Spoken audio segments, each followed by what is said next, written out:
Dear friends, man's quest to discover and to express his divinity within has led him to being given different religions at different points in time throughout the ages.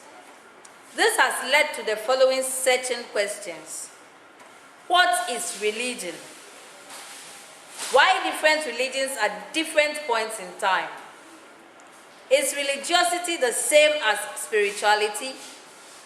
These are some of the questions which we seek answers for in the following lecture to be delivered by Dr. Matthew Che, a member of the Rosicrucian Fellowship. Thank you. Hello friends, I'm Dr. Matthew Che. Today's lecture is titled Mankind's Search for God. There is an Eastern legend which says that when man was created, the gods wanted to hide the divinity from the infant man. The youngest of the gods suggested that the power be hidden on mountain tops, like the Everest, the Kilimanjaro, the Afajotos, etc. They found that man was adventurous, so he would find the power easily. Then the second suggested that the power be hidden on the Sahara Desert, or the Kalahari Desert, or the Gobi Desert. They found out that man was curious, so he would carry volumes of water and food and go for the divinity. They remained in silent convocation. The eldest of the three said, I quote, I have found a place which man would not look for the power, the divinity. And so let us hide the power within man himself, and he would not look for it. They all agreed and hid the divinity within man. Since man has been searching for God from afar but within himself, man has been traveling to Mecca, he has been going to Rome, he has been going to Jerusalem looking for God, but God is within himself. Man created religions to search for God. Then the question is, what is religion? Religion etymologically is from Latin, re again, legare, bind. So religion simply means bind back to the source. The source of man is God, that is the good. And man has created religions that might lead him back to God. Charles Caleb Cotton in 1825 said, and I quote, men will wrangle for religion, write for it, fight for it, die for it, anything but live it. Where true religion has prevented one crime, false religions have afforded a pretext for 1,000. Phenomenon of religion. Religion started when man found his inadequacies in the face of natural happenings. Example, how the sun traveled from the east to the west, the flow of rivers, what are the mountain tops. The new Encyclopedia of Britannica says, as far as scholars have discovered, there has never existed any people anywhere at any time who were not, in some sense, religious. The four stages of religions. The first stage is the traditional religions.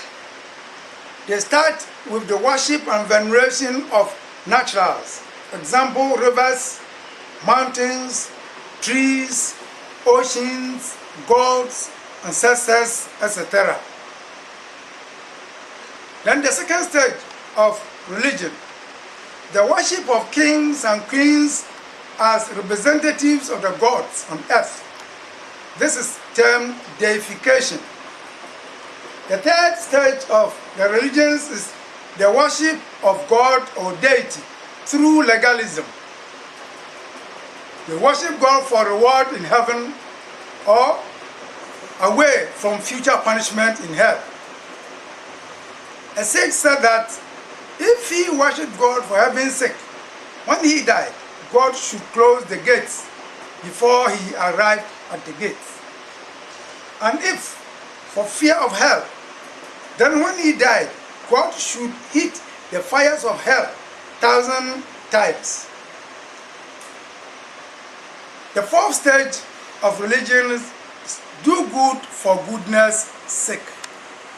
Jesus said that, be ye perfect as your Father in heaven is perfect.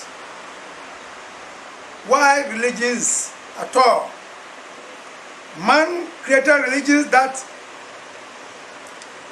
meant that he could not stand alone. He is vitally related with and even dependent on powers in nature and society external to himself. See, religions came as a longing for value in life, that life is not accidental and meaningless. Religions satisfy a basic human need like food, the faith in a power greater than himself, and finally to a superhuman being. The quest.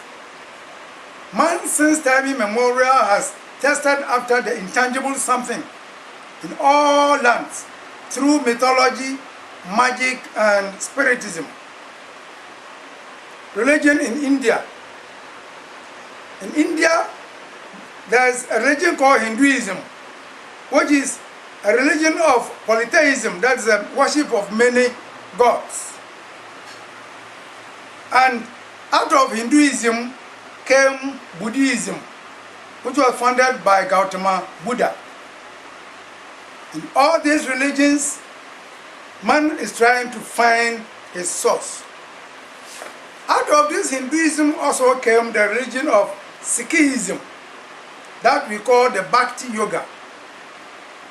That is the yoga of devotion, that the people become devoted to a living master so that they can find God through the living master.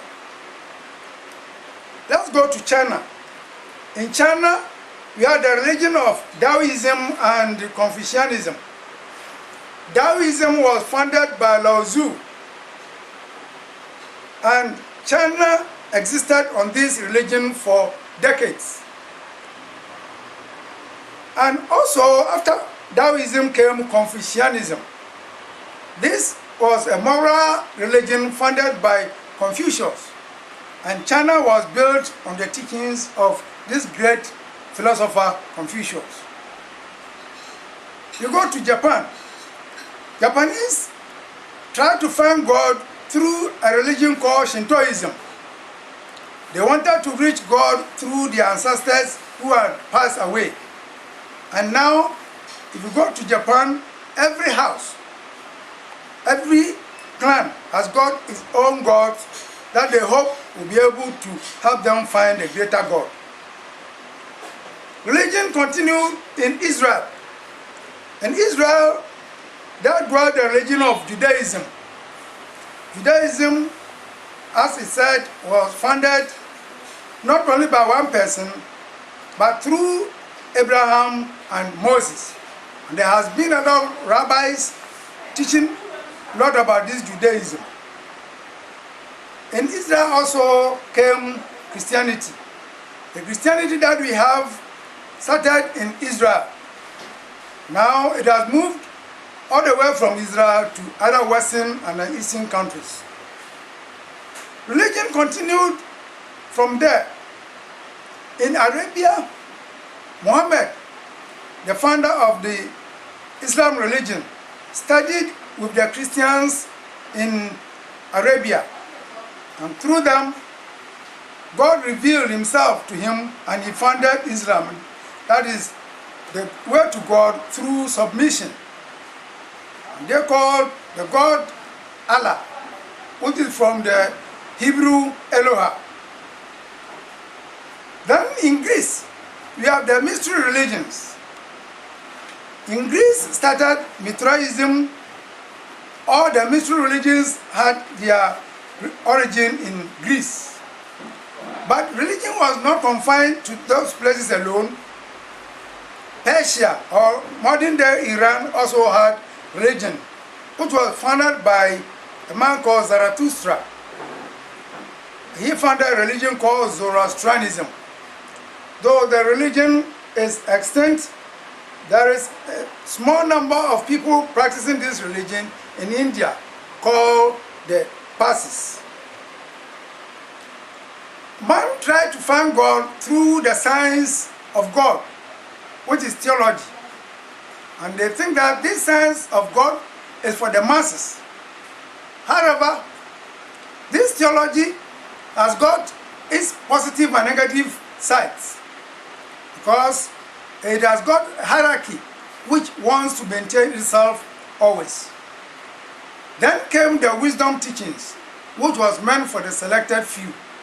In every religion, there has been the wisdom teachings. They are in India. In India, these wisdom teachings, we have the Bhakti Yoga. That is the yoga of union. The union through devotion. Union to God through devotion. Religion, this wisdom teaching also in China was propounded by Lao Tzu, and they call it Taoism. Those who follow this Taoism, they want to live the morals that will lead them back to God.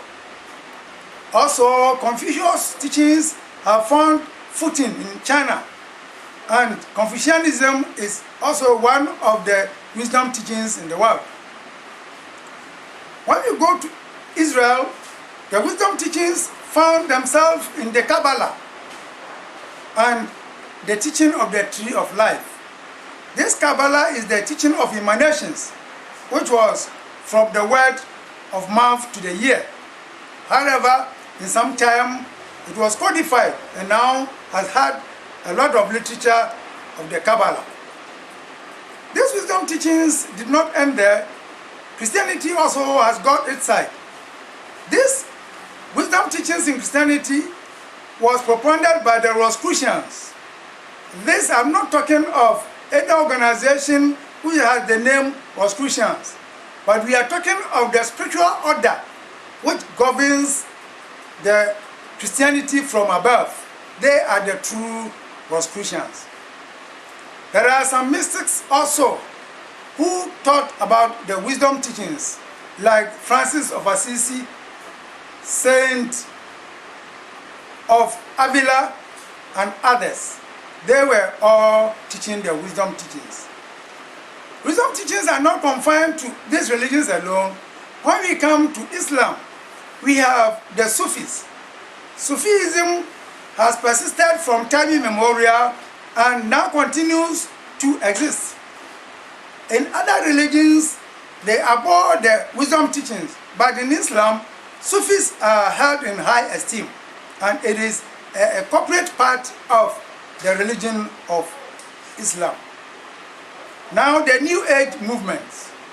The modern times have seen a springing up of religious syncretism called the New Age movement.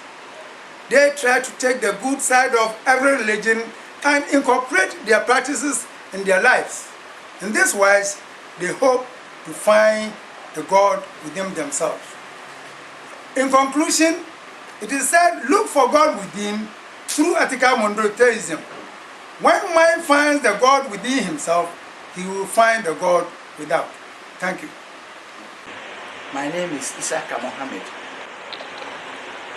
Doctor, in your presentation, you said that the man is trying to find his source by creating religion. the atheists believe that there is no God, and therefore man created religion. That religion is a creation of man. Are you supporting the standpoint of the atheists? Is there God?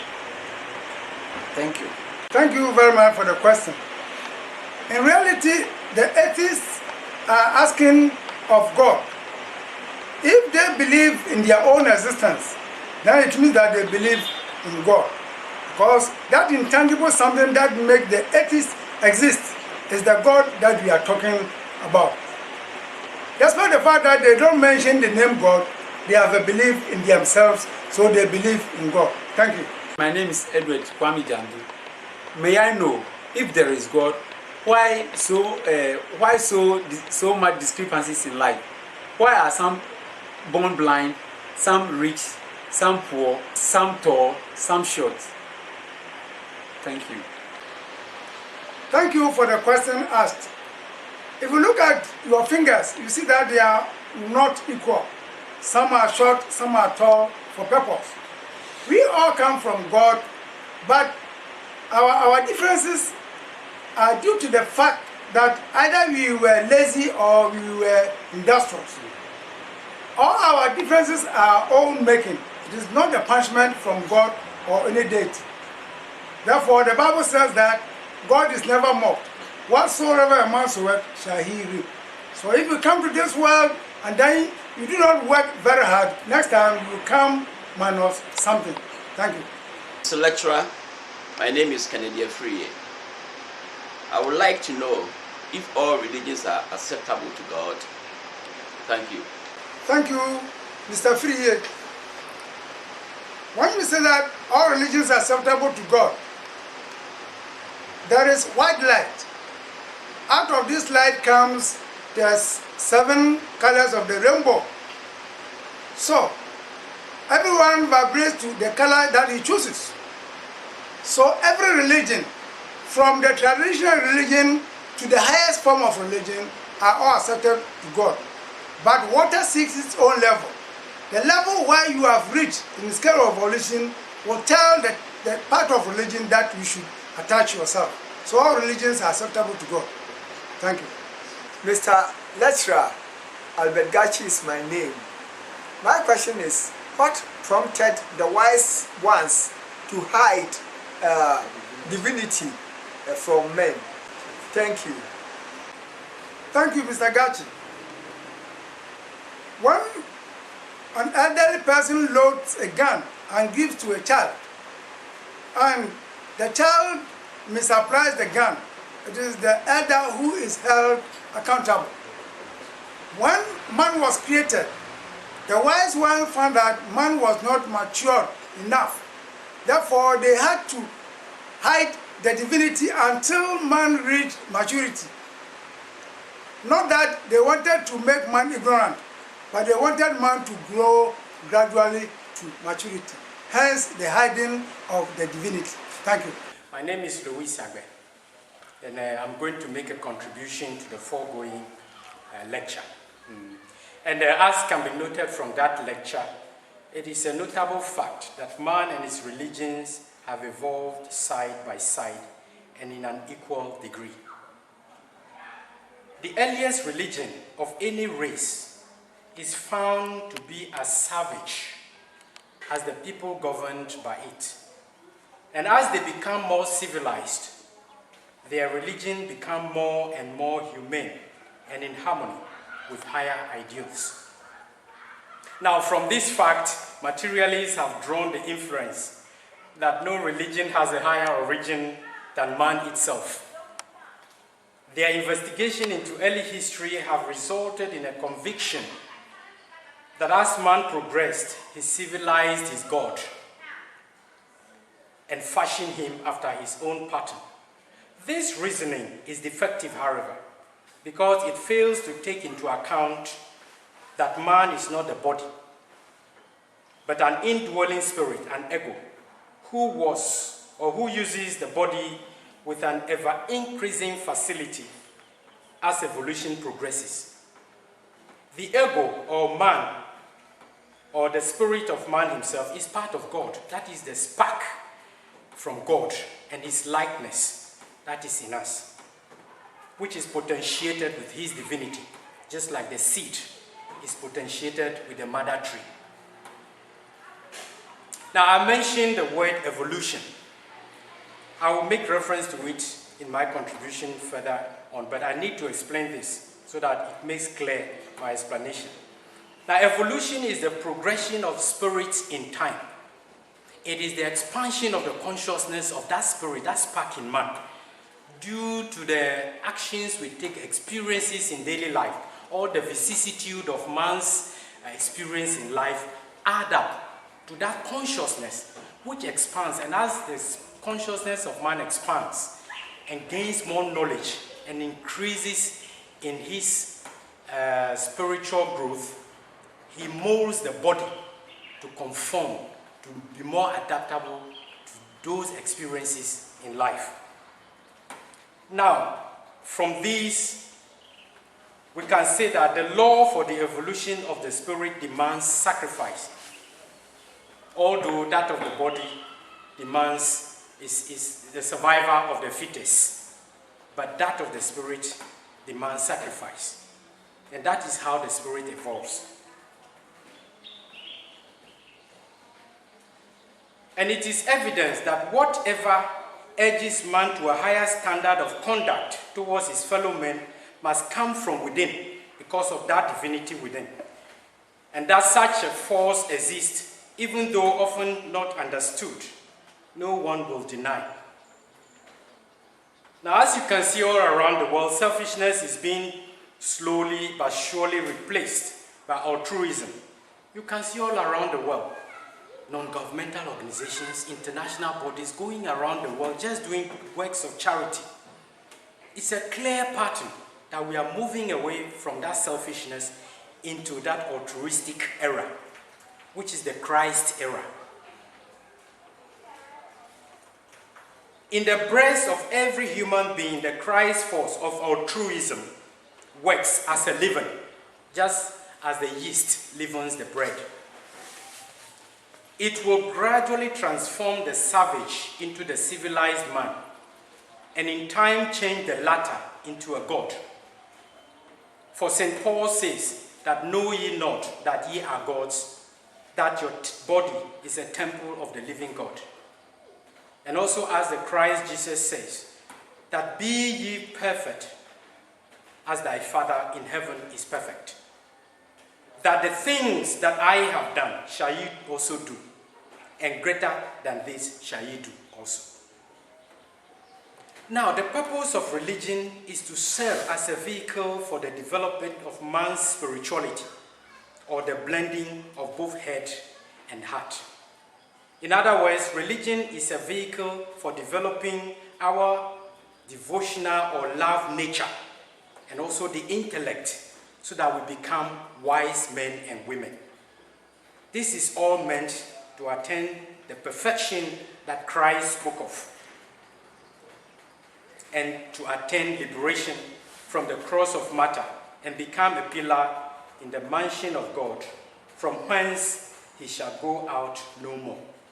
Revelation 3:21. So that's the end of my contribution.